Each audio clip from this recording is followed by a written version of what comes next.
Hi, this is Bruce Kidd with the Kidd Consulting Group, and this is our next installment of Insights for Executives video series. I'm delighted to have a special guest here today, Dan Seiler, who's a director in the valuations group at Katz-Sapper & Miller, one of the area's leading CPA and advisory firms, working a lot with companies like yours, privately held companies around the state of Indiana, and actually nationally for that matter. Dan, nice to have you here. Thanks for having me, Bruce. I'm looking forward to our conversation today. Yeah, it's right in your wheelhouse, and we've referenced in the past a couple videos that there has been a recent study, actually done by KeyBank, that says there could be up to 250,000 privately held companies around the country looking to sell, the owners of those companies looking to sell in the next few years. And it's a big number. And part of the issue is that study also said that it's likely that only about 5% will get the purchase price they're looking for. Now, some of that is operational challenges. Companies just aren't well run. Some of it could be the topic we're dealing with today, which is a proper valuation of that business. You know, are they getting the right valuation done by the right people? And is it market friendly, if you will, for the buyers? So the topic today is for those first-time business owners that are thinking about selling here in the future, what is a valuation? How does it work? What are the things they need to be thinking about? Some of the challenges for you who do those valuations for companies every day. Excuse me. You know, it's not the same, but I always think about the residential home market. You know, your home's worth what somebody's willing to pay for it. But there are pretty simple comparables in your neighborhood, if you will. You're not going to be 45% above the comparables in your sale price. In the business world, it gets a little more complicated depending on the business structure, the market you're in, your profitability, all that stuff. Does it not? No, I agree. I agree completely. Yeah. So help our audience define, from your perspective, so what's a business valuation for that man or woman that's running a company? What does it really mean? What are they doing with a business valuation? Sure. So ultimately what we're trying to do is find the block that needs valued. It could be the whole business, or it could be a piece of ownership, right? Yeah. And that's very important because we treat those pieces of the pie in different ways sometimes. Yeah. Unlike, so I can't sell part of my home. I sell my whole home, but I can sell part of my business. True. Yeah. Very true. In fact, the public stock market is a good example where you might own tiny pieces of very large corporations. Yeah. But unlike the public stock markets where we can get a quote for any second of any day, basically, private companies don't have that data available. Right. And so it takes somebody with a skill set and a background like a business appraiser to do the analysis, compute what fair market value is, and communicate that to the business owner accordingly. Yeah. Is it recommended to get more than one opinion on a valuation, or do you find the firm like you guys that are experts at doing that, and you get one and that's good enough? I don't know if that's even a fair question. It depends on the situation. Sometimes, for example, if you're a business owner and you have a shareholder dispute, it's very likely you'll have more than one valuation. Each shareholder will have his or her own valuation. Yeah. But for somebody, you think of going to the doctor. If you miss your annual checkups, over time you might be missing a problem that you really should be dealing with. And so a business owner that doesn't get a value regularly, it could be every year, every 2 years, do they really know if they're increasing value? They might be selling more. Right. Or they might be getting busier and busier and busier, but does that really ultimately translate to increasing the value of their equity in the company? Yeah, absolutely. So tell our audience, how do you fundamentally determine value in a business? What are the mechanics, the steps? What do you guys do for private companies? Sure. Well, there's generally 3 ways to value a company. One is the income approach, and that's where you are looking at the historical cash flow of the company and also trying to compute what the future cash flows will be. The business value is really just the present value of the future cash flow it will generate over its life. but the future is inherently unknowable. And so it takes a series of conversations with the owner to really understand the business, understand the working capital requirements, the capital expenditures required, ultimately the profitability, and that would be what we would call the income approach. Yeah. The market approach is what you alluded to earlier with the neighborhood, right? Yeah. Where you might be comparing sales per square foot for home analysis. Well, in business, under the market approach, we would look at valuation multiples, like enterprise value divided by EBITDA is a common multiple you might hear about, or maybe value over sales. Oh, yeah, sure, So at any rate, we use that information. We look at a series of multiples and then kind of pinpoint between the different approaches. The final approach is the asset approach, and that's where we're looking at the fair market asset values of the company. The financial statements under generally accepted accounting principles are generally historical costs, with some exceptions, but when an owner goes through a valuation, we would be writing up those adjusted costs to the current market values. For example, a heavy equipment dealer or a road builder, any business with a lot of heavy equipment, we would want to reflect that at fair market value. It just came to me as you were talking about that. So I have several friends that have sold their company in the past year or two, and the multiples have been a little bit up and down. They were really high for a while, and now they've come back down a bit. What's going on in multiples? Well, explain how multiples work for the business owner out there. What does that really mean? Yeah, I mean, ultimately it's market driven. So what we've seen in the last couple of years is a lot of cash. We had, government money that was transferred directly to citizens, and we've had PPP loans acquired by companies that were, many of which were forgiven. So you had this kind of infusion of cash, which was necessary specifically for COVID, right, to avoid a meltdown. But the flip side of that is all that cash now has been sitting out. It's driven a lot of transactions because you have to do something with it. Right. Interest rates have been low, so saving it is not necessarily the best option if you can find a better use. And a better use might be acquiring a company or taking an initiative, starting a new division, basically just being as productive with it as you can. Yeah. I was with a friend the other day who has a software company, and he was talking about his plans for preparing to sell the business. And I asked him about, sort of market value, and he said, well, companies like mine are actually trading for not a multiple of EBITDA, bottom line, but actually a multiple of sales because of the unique niche he's in.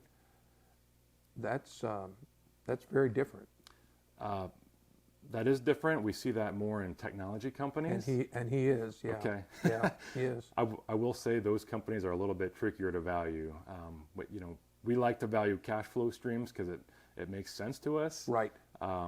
Makes sense to everybody. It's more defensible, but ultimately, if you have net losses for years or an early stage company, venture capital type of business that lacks the cash flow generation, it's more of it could be more of a market evaluation, like you said. Yeah.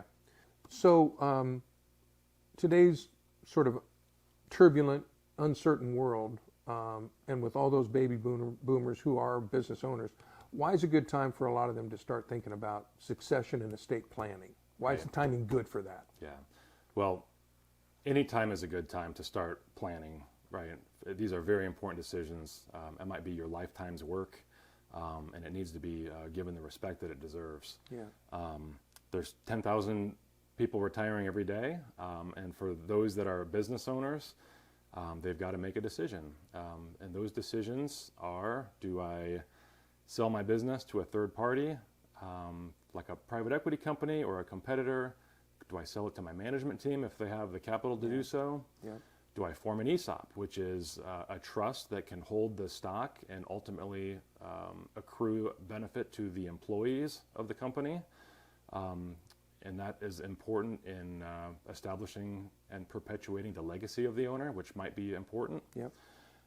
Or you can die with the stock, which is an option, and you just can kick the can down the road. Yeah, not a great one, but it is an option. It is an option. Why is it important? It really helps to understand and think about and prepare for the due diligence process. It can be challenging, and going through a valuation exercise can help the business owner kind of prepare for the information that's needed, making sure the financials are in good shape, and really just being organized, making sure all your documents and contracts are locked down, and that you're in a good position to do so. Yeah. I do want to highlight there under the Tax Cuts and Jobs Act of 2017, there was an increase in this concept called the annual exclusion amount, lifetime exclusion amount. Okay. What that means is every person in the U.S. has this $12 million, it's about $12 million, think of it as a swipe card. And every time you give ownership away, because that's another option, is giving your stock maybe to your children or family members. Yep. And so you can give now, since 2017, you can give up to $12 million during your lifetime. But that is set to expire at the end of 2025. We don't know what the law will be. Right now, it's going to revert back down to the old levels adjusted for inflation, and I would throw out maybe $6 or $7 million. But I have a feeling that there's going to be a lot of people that are not thinking about financial planning and estate management. Yeah. And when 2025 comes along, they're going to be trying to catch up and trying to find estate attorneys, and it's just best to start the process as early as possible. It'll be really hard to catch up that late, won't it? It will. We saw a little glimpse of that at Q4 last year when Congress was contemplating changing some laws to the estate laws. Yeah. And we saw a lot of activity. We got a lot of phone calls, and some attorneys I heard were just saying, "I'm sorry, I'm booked through the end of the year." Yeah. So it's just very important to know that that is out there for high net worth families and any business owner. Yeah. Otherwise, you might end up with large amounts of estate tax one day. Yeah. I don't know if this is a fair question, but I'm back to my real estate. I have some friends who get an appraisal done of their home every 2 or 3 years, just for fun. They're not selling, but they just want to know what their home's worth, technically.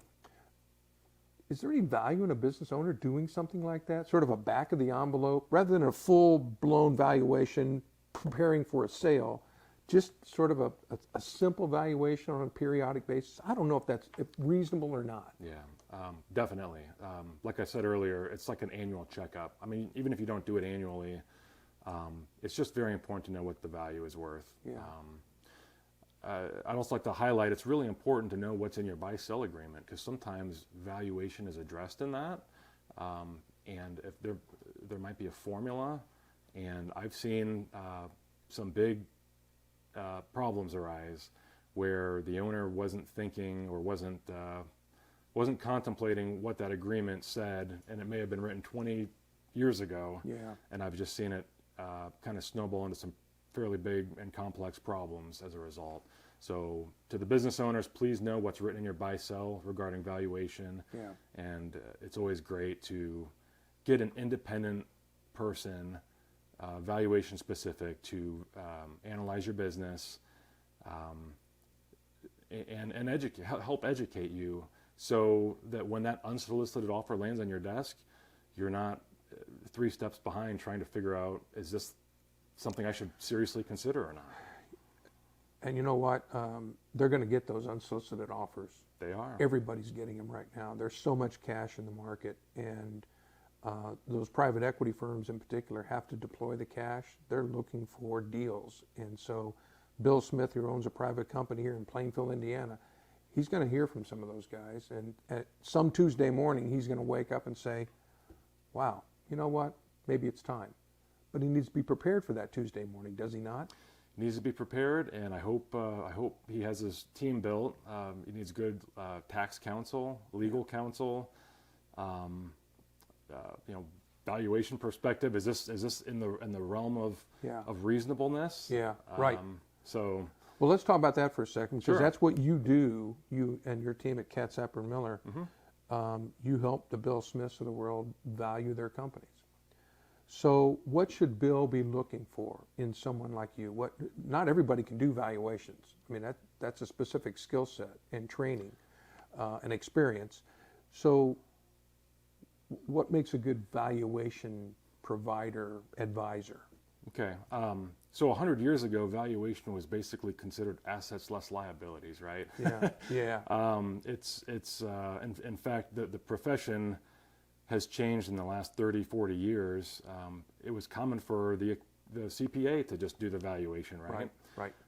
It's really become a niched profession, and there are even different specializations of valuation. What I think is important is basically somebody that has the experience, that's seen several different market cycles, knows several different industries, and spends 100% of his or her time dealing with valuation issues. Yeah. Also, being credentialed is very important too. Yeah. Especially if you need a valuation for compliance, you must have a qualified appraiser do this work. Yeah. Again, I don't know if this is fair or not, Dan. In many instances, there's an art and a science to doing a specific task. Is there art and science in valuations? I know there's science because there's math and there's financial evaluation and there's rules, but is there science and art in what you do for business owners? 100%. It's very subjective, which is why experience really matters. You know, the math is the math, right? Right. Absolutely. But there are several assumptions built into the valuation models. There's growth rates. There are you know, long term. I mean, when we're thinking of valuation, it really is this company into perpetuity, right? Correct. Which is really difficult to kind of comprehend, because nobody knows what any company looks like 10 years, let alone 30 years into the future. So I would just say understanding the assumptions, knowing how our valuation models and how sensitive they are to different variables. But like you said, it's the qualitative aspects. It's knowing when management hands you a projection set that's, you know, we've grown for 5% forever, but, you know, going forward, we're going to grow at 10%. It's being able to kind of challenge that or make risk adjustments to those kinds of very aggressive projections. Yeah, that makes perfect sense. So, last question for you, which ties into that one. So what are the challenges that you see as a valuation provider with these privately held companies? Let's rephrase it. What can Bill Smith out there who's watching this video do to help you do a better job of valuing his company? How can he prepare you better? Great. I think having solid financial statements, if Bill is not working with an outside accounting firm, getting at least reviewed statements. If he's considering selling, I would say please do that now, so that when that offer comes in, you don't have to go back and do that kind of work, right? You want to definitely be ahead of that that concept. So, you know, having a plan. You'd be shocked. Well, maybe not, but I wouldn't. I know you well enough to know that. But you'd be shocked at the lack of long-term planning. You know, a 5-year projection set. I mean, you know, sometimes we're lucky to have a 1-year budget. So just kind of knowing what a long-term strategic vision is of the management team. You know, that's awfully nice to have in our field. So. Yeah. So I have a friend here in Indianapolis who had contemplated selling his company for several years. During that process, I don't know who, but someone told him his company was worth X dollars. And once he heard that number, that's what he wanted to sell the business for. Wasn't based on a valuation being done. It was based on one potential buyer saying, here's what I think your company's worth, without really much investigation, really. And it was really kind of a disservice to my friend because the number was probably unrealistic. Back to the multiples, much higher multiple of his profits for that purchase price than what was realistic in the market. Right. What advice would you give business owners about that issue? Proper expectations of what their company is worth. Yeah. I would say be cautious of getting an unrealistic expectation in your head. If you hear of multiples, maybe the competitor across town selling for some multiple, you know, there's a lot of context that's missing out of what that multiple might be. Is it a cash flow multiple? Is it an earnings multiple? Yeah. Was it a stock deal or an asset deal? You really need to be cautious of just throwing around these random numbers and getting set on these figures. Yeah. Part of the beauty of getting a regular valuation or maybe just a random valuation is setting kind of this fair market value as kind of a standard of reasonableness from a financial buyer's point of view. Yeah. You could possibly find a strategic buyer out there. I mean, they are out there, and if you can find that, then that's awesome, because that is a specific buyer that might be willing to pay a nice premium to fair market value. Yeah. But again, I would just say that fair market value by an independent appraiser can really help set kind of a benchmark range of value in this reasonableness area, right? Yeah. And that's, I think, where business owners need to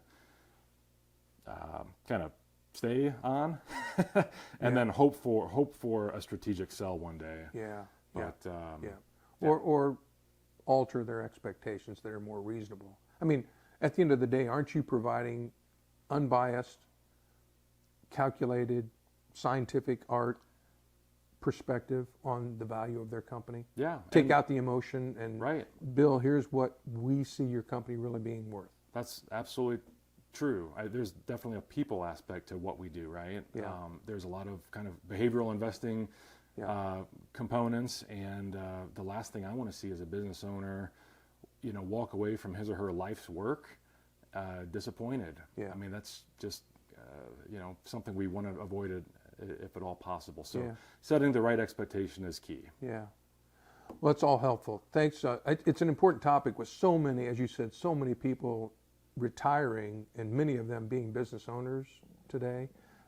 Trend's going to continue. It's not going to slow down for a while. So it's just good that they understand sort of the mechanics and the strategies for getting evaluation done, because it's the one time in their life they're going to do it. Typically, for most people. There are a few guys and women that do it more than once, build more than one company, but for most people, it's one time. It is. Got to get it right. I agree. Well, thanks for coming and sharing Thank the you, expertise. Bruce. I know it's what you do every day with business owners, so thanks very much. I enjoyed it. Thank you very much for having me. You're welcome. It's our last installment for this week of Insights for Executives video series. We'll be back in a week or so with another video for you. We hope you enjoyed the discussion, and we'll see you soon. Thanks. Thank you.